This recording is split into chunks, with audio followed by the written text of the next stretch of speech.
AfroTales Podcast is a part of the Connected Podcast Network. Ahoy, my friends. Welcome aboard the AfroTales Podcast. I'm your storyteller, Aman Mazinga. Join me as we explore the tales that grew from the people of indigenous and African descent in the Americas and the Caribbean.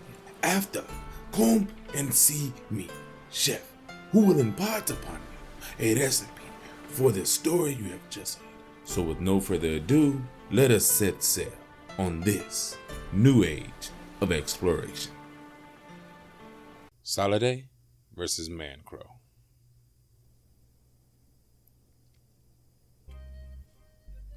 Far away, on an island filled with mountains of fresh spices and cocoa trees, there once lived a queen. Her palace of white stone walls and pillars sat high on the greenest hill. Every morning she opened her window shutters and stared out of the bright blue Caribbean Sea. From her balcony, she watched the sunrise. It was her favorite time of day, smelling the salty sea breeze and feeling the sunrise across her face. One morning, she awoke as usual and was alarmed to see it was still dark outside. There was no sunlight sprinkling through her shutters and no sound from the birds singing their early morning songs. She checked her clock on the wall. The long hand was at 12 and the short hand at 6. She listened for the gentle tick, tick, tick. But instead, she heard shrieking from her maid running along the corridor. "The world is coming to an end! The world is ending!" She came rushing into the queen's bedroom, waving her arms wildly in the air. "My queen, the sun has not risen in the sky!" The queen hastily dressed, feeling anxious about what she might find.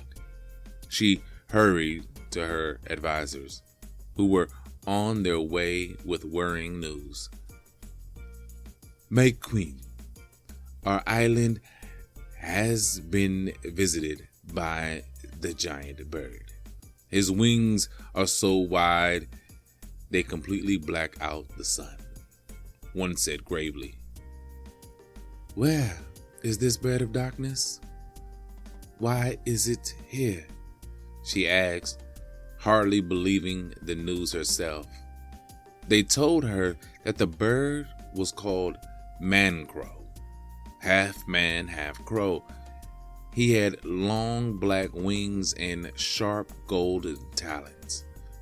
His body and wings were so huge that the sunlight was hidden from this island.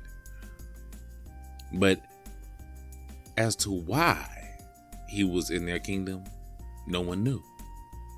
ManCrow was perched on the highest branch of the tallest tree in one of their forests. He sat there devouring their fruits from nearby trees. Knowing that she had to do something, the queen sent soldiers with bows and arrows to rid them of the bird of darkness. After several days, they returned shamefaced and empty-handed. "Our arrows could not reach. He is sitting too high," one of the soldiers said. "We even tried throwing rocks, but nothing got near him," another explained. "What are we doing?"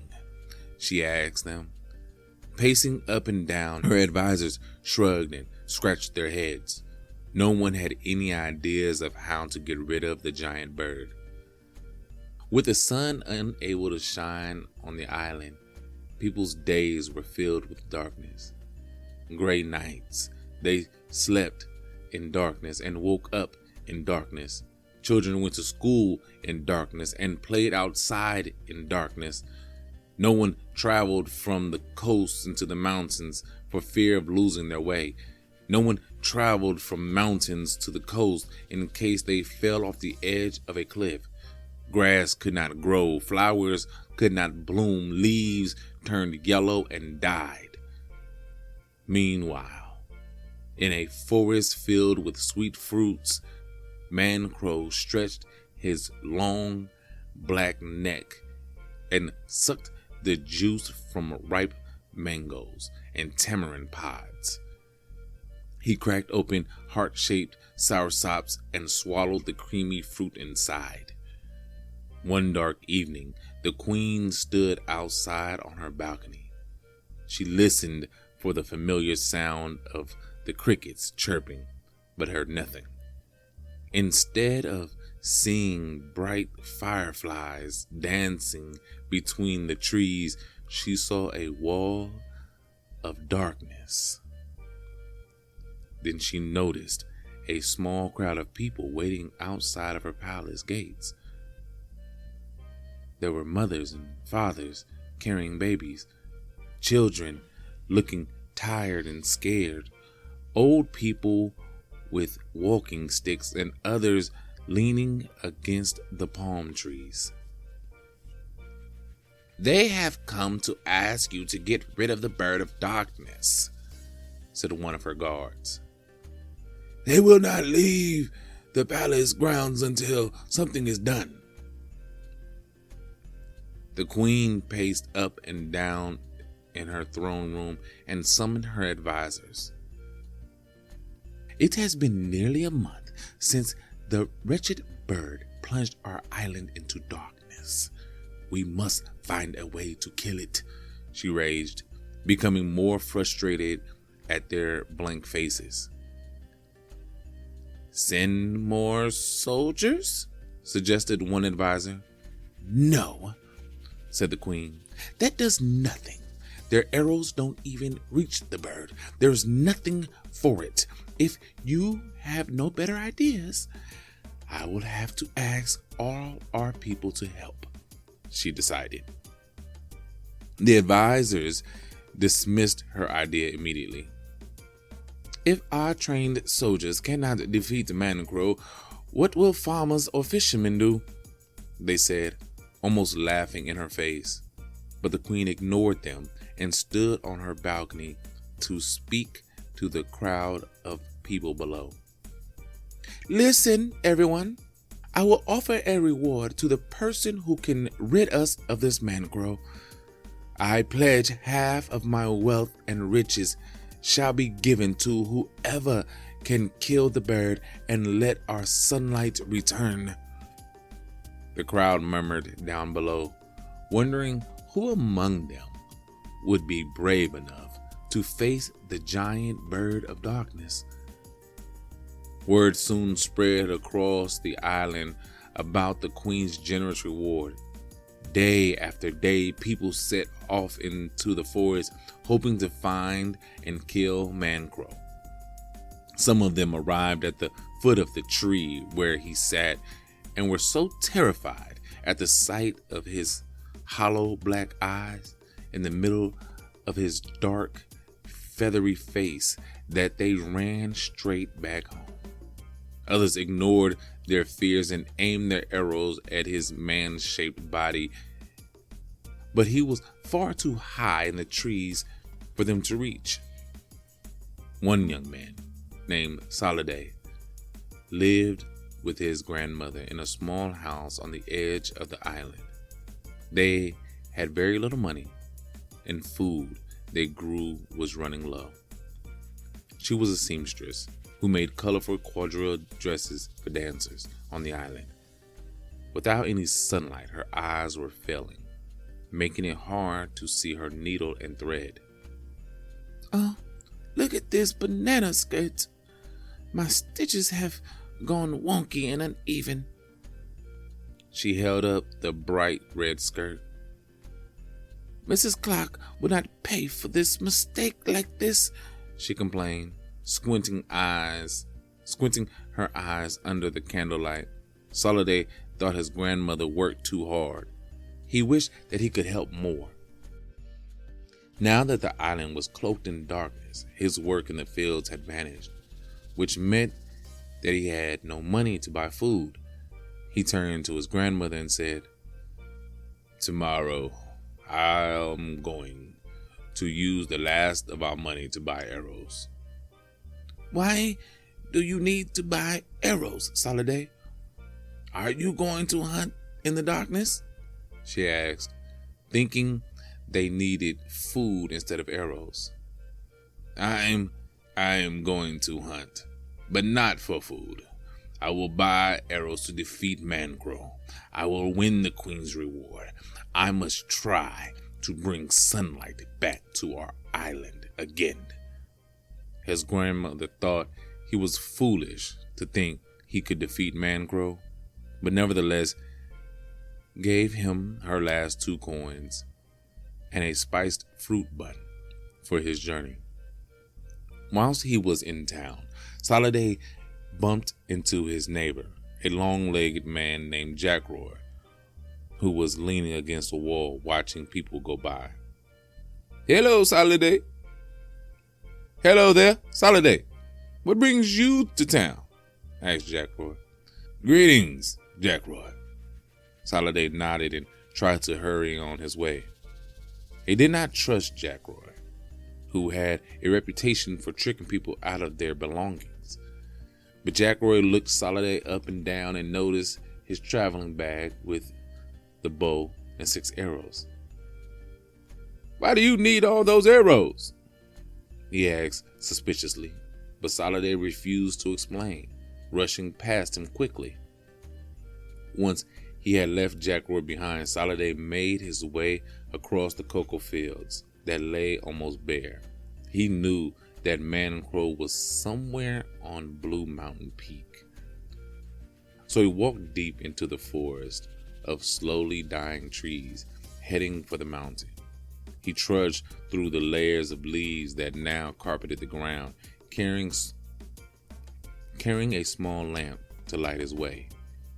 He didn't hear the soft sound of footsteps behind him or notice that Jackroy was following him. In the darkness, Soliday braved the narrow lanes which twisted and turned higher and higher up the mountainside. He rested beside tumbling waterfalls and walked through blue mist hovering in the air. But he wasn't alone. Little did he know, but behind him, steady and sure, Jackroy kept up with Soliday's swift steps, hiding behind trees and making sure that Soliday didn't notice him. He was suspicious of Soliday and had decided to follow him, thinking that he could keep him close and discover what he was up to. For 3 dark days and 3 dark nights, Soliday climbed and searched for the tree which held ManCrow. On the 4th day, near the top of Blue Mountain Peak, Soliday came to the foot of the flamboyant tree. Its bright red flowers spread out above him like a scarlet umbrella. The enormous bird of darkness was sleeping in the branches. He opened one beady eye when he heard Soliday approaching. Soliday aimed his arrow at ManCrow's wing and sang out, "ManCrow, ManCrow, today you will die. You have taken our crops and darkened our sky." The giant bird of darkness opened his long beak, revealing a golden tongue, and replied, "Soliday, Soliday, you are far from home. Put down your arrow and leave me alone." Soliday didn't reply, instead releasing an arrow which shot up high into the tree and struck the tip of ManCrow's wing. 2 black feathers fell off and floated downward toward the ground beside Soliday. ManCrow slipped down to the next branch below. Soliday aimed another arrow at ManCrow and sang out again, "ManCrow, ManCrow, today you will die. You have taken our crops and darkened our sky." The giant bird of darkness tightened his golden talons on the branch and replied, "Soliday, Soliday, you are far from home. Put down your arrow and leave me alone." Soliday released his second arrow, which shot up high into the tree and struck the edge of ManCrow's leg. 2 more black feathers fell off and floated downward to the ground beside Soliday. ManCrow slipped down to the next branch below. Soliday aimed another arrow at ManCrow and sang out again, "ManCrow, ManCrow, today you will die. You have taken our crops and darkened our sky." The giant bird of darkness spread out his long wings and replied, "Soliday, Soliday, you are far from home. Put down your arrow and leave me alone." Soliday raised his third arrow, which shot up high into the tree and struck ManCrow's neck. Another pair of black feathers fell off and floated downward to the ground beside Soliday. ManCrow slipped down to the next branch below. Soliday had 3 more arrows left. He aimed each one at the giant bird, which had brought darkness to his people. Each time he sang out and wounded ManCrow. Each time ManCrow replied and slipped down to the lowest branch before finally falling onto the ground, dead. At last, blinding sunshine appeared across the sky, bringing daylight back to the island.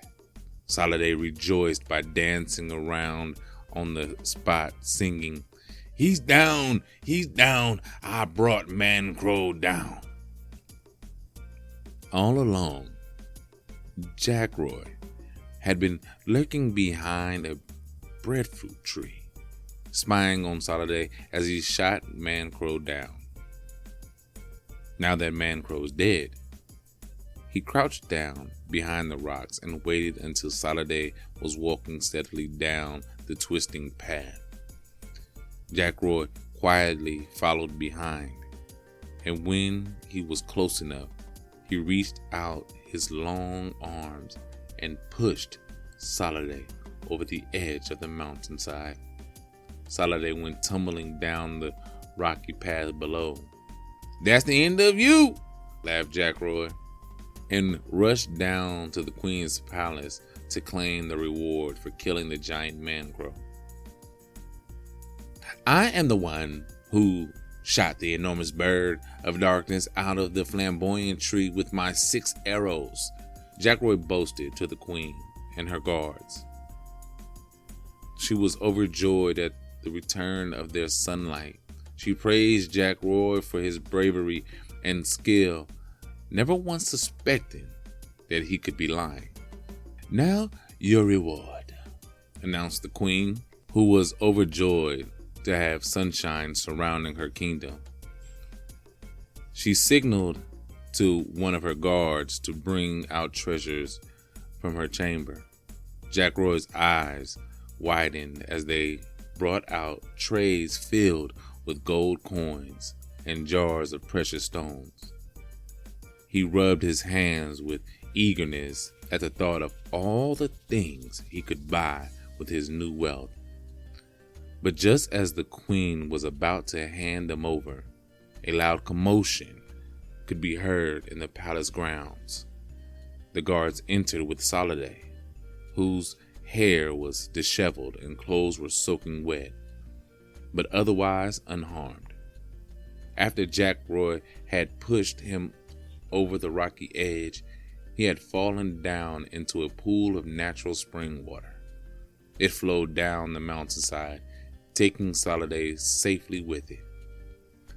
With the sun now dazzling from the sky, lighting up his path, he was able to find his way back to the Queen's palace easily. Now the two men, Soliday and Jackroy, stood before the queen, each insisting that they were telling the truth. Jackroy is a liar. I am the one who killed ManCrow and brought back sunlight to the island. Soliday is a liar. I am the one who killed ManCrow and brought back sunlight to the island. The queen did not know who to believe.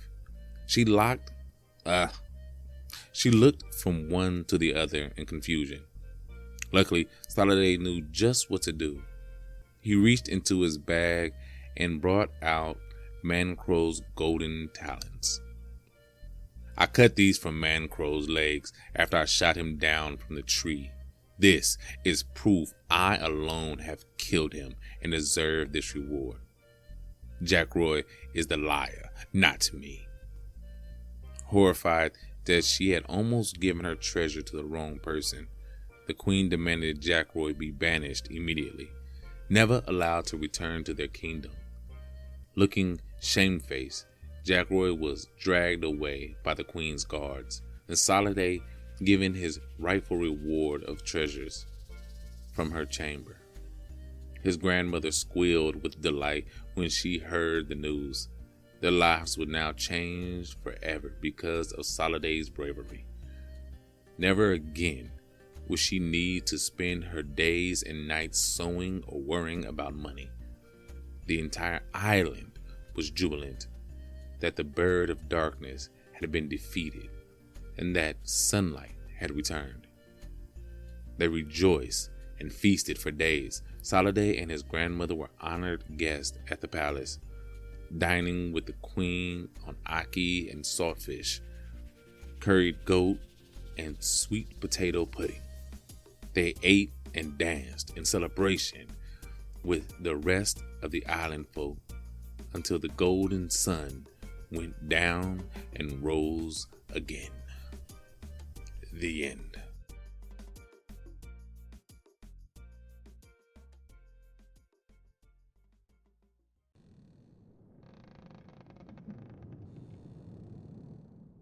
Wow. So that was an awesome story, a hero tale from Jamaica, from the African and Caribbean folktales, myths, and legends from Wendy Shearer. Now, if you know this story, you kind of saw a little change happen, right? This story in some retellings is a king offering a big reward to anybody in the country that can kill ManCrow. And instead of Jackroy, it is Anansi that comes in and tries to claim victory. This is the thing about folktales that I love so much. They can change with each retelling. They are different with each retelling. Somebody adds something or takes away something or changes a person here or there. But the main characters and the main ideas stay the same. ManCrow, creating darkness. Soliday, being the hero. And an adversary trying to take credit for what he's done. Those are the three main things. Whether it's a king, queen, president, prime minister, whatever, a mayor that runs the town is irrelevant. Whether it's his grandmother or mother or sister or father is irrelevant. It's just a person that he lives with.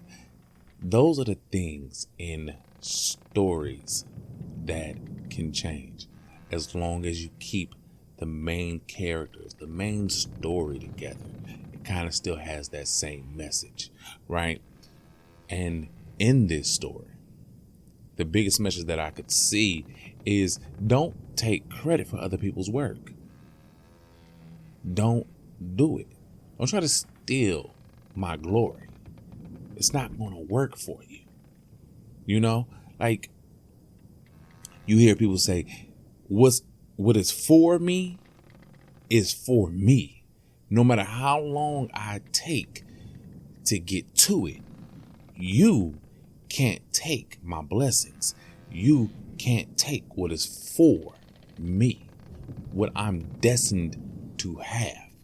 You can never take away from me. And that's what Jack Roy found out. And in other versions of Nancy finds out. You can't take Soliday's glory. It's his. He's destined for it. And he's going to have it. You. No one can take your glory. You're destined for it. You're going to get it. All right? A lot of people are going to try to take it. A lot of people are going to try to stop you from having it. But what's meant for you is meant for you. You just keep pushing. Okay? You may have a problem at work, at school. Somebody over here, you doing all the work, they trying to take the credit. But guess what? In the end, you show and prove. Now, Soliday also did something else. He backed up his work. In the military, we call it CYA. Cover your ass. So, do that. Cover yourself. If you're doing work out there in the job field, if you're doing work at school, and you got a project coming up, and multiple people are going to be involved, CYA. Cover yourself. Make sure what you're doing is going to show that you get credit for it. All right. That's really all I have with this one. That's really what I see mostly in this. So go see Chef. He's going to have a wonderful Jamaican recipe for you. I think we've already done saltfish and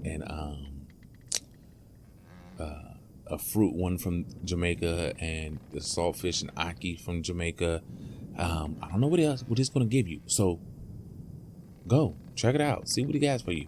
And as always, thank you for coming on this journey with me. Thank you for being here and listening to these great stories.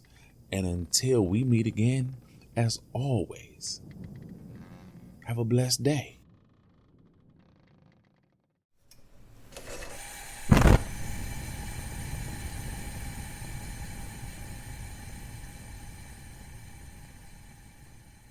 Welcome, my friends, to the Galley. I am your chef, and today we have a wonderful recipe inspired by the story you have just heard. Today, we will be creating Jamaican sweet potato pudding. Now, what do you need for this recipe? 2 pounds Jamaican sweet potato, or white yams, washed, peeled, and grated or blended. 1 pound of yellow yam, peeled and grated. 1 tablespoon fresh ginger, peeled and grated. 1 cup of flour, sifted, plus 1 tablespoon of dusting raisins, optional. 3 cups of coconut milk or 2 400 milliliter cans. 2 tablespoons of vanilla extract, 1 tablespoon of ground cinnamon, 1 tablespoon of ground nutmeg, half a teaspoon of ground allspice, half a teaspoon of salt, 1.5 cups of brown sugar packed, half a cup of unsalted butter melted and cooled, half a cup of raisins, optional, 2 tablespoons of J. Ray and Nephew Red Label wine for soaking raisins, and 1 tablespoon of white overproof rum for soaking raisins. Custard soft top is half a cup of coconut milk, 1/4 cup of brown sugar, and half a teaspoon of ground cinnamon. Now, how do we put this together? Easy. First, whisk together all ingredients of the custard soft top in a small bowl until all combined, and set aside. Preheat oven to 350 degrees Fahrenheit or 177 degrees Celsius. And grease a 9-inch spring form or cake pan. Carefully peel, then grate the sweet potatoes, yellow yam, and ginger using a medium side of a large grater. Then set aside. In a large mixing bowl, combine the coconut milk, butter, vanilla, brown sugar, cinnamon, nutmeg, allspice, salt, and the liquid from the raisins if using. Whisk together until combined with no lumps. Add the grated sweet potato, yam, and ginger to the liquid ingredients and mix until combined. If you want a smoother texture, use an immersion blender or regular blender to blend to desired consistency. Sift the flour into the mixture and mix until incorporated. Lightly dust the raisin with 1 tablespoon of flour, then gently fold into the pudding mixture if using. Pour the mixture into the prepared pan and bake in preheated oven for 1 hour. Remove from the oven after 1 hour of baking. Add the custard topping and then continue to bake for another 45 minutes to an hour.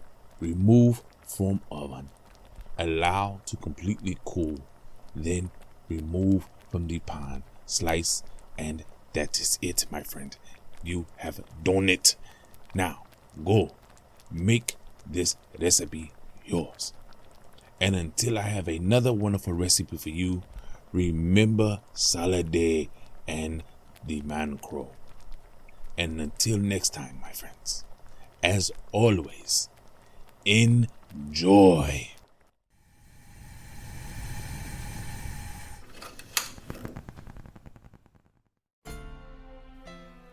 Thank you, my friends, for coming on this voyage. Thanks to Art by Chalet for the logo, episode, and shirt designs. You can get t-shirts and other items on tpublic.com. You can contact me on all socials at AfroTalesCast. That's AfroTalesCast. And email me at AfroTalesCast@gmail.com. You may also become a benefactor by simply sharing with any and everyone, giving a thumbs up, a 5-star rating and review in your podcast app of choice, or simply donating on Patreon or Ko-fi.com. That's KO-fi.com. So until we meet again, may your winds be fair and your seas follow.